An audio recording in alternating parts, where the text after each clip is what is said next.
Que diferença da mulher o homem tem? Espera aí que eu vou dizer, meu bem. É que o homem tem cabelo no queixo, tem o peito cabeludo e a mulher não tem. Brincadeira, gente. Na verdade, existe uma diferença biológica entre homens e mulheres. Felizmente, não é? Mas o que importa neste momento não é a diferença biológica. O que importa hoje, quando comemoramos o Dia Internacional da Mulher, é que a mulher seja celebrada como pessoa, como uma igual. E significa o que ser uma igual? Significa ter a mesma grandeza, o mesmo valor. É isso o que a mulher defende e o que a mulher persegue.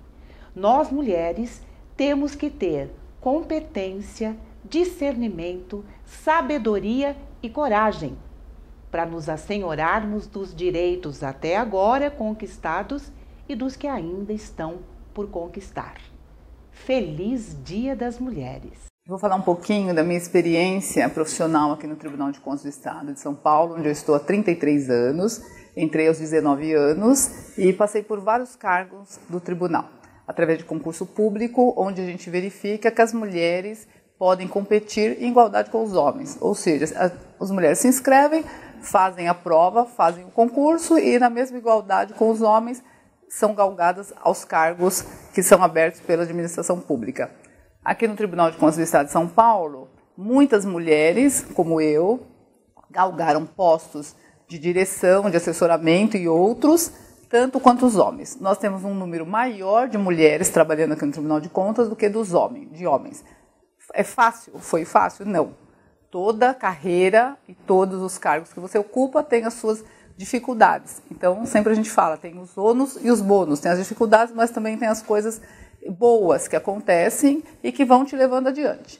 Também queria falar um pouquinho da minha carreira na associação, que já estou no 3º mandato, passei pela diretoria executiva e estou no conselho, se Deus quiser, para a Vitaliciedade, onde também percebo que as mulheres vêm crescendo em participação e nas dinâmicas que tem, nas coordenadorias, na própria diretoria.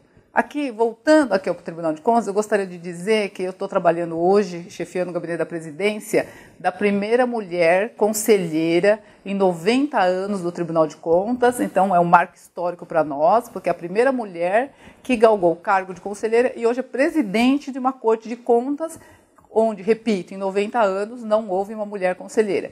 Então, tudo isso demonstra que a mulher vem crescendo na sociedade. Eu tenho conhecimento e sei, tenho consciência que tem muito ainda a se fazer, mas acredito que as mulheres estão cada vez mais alcançando seus objetivos e que nós nunca devemos deixar de ser mulheres e ir atrás dos nossos sonhos.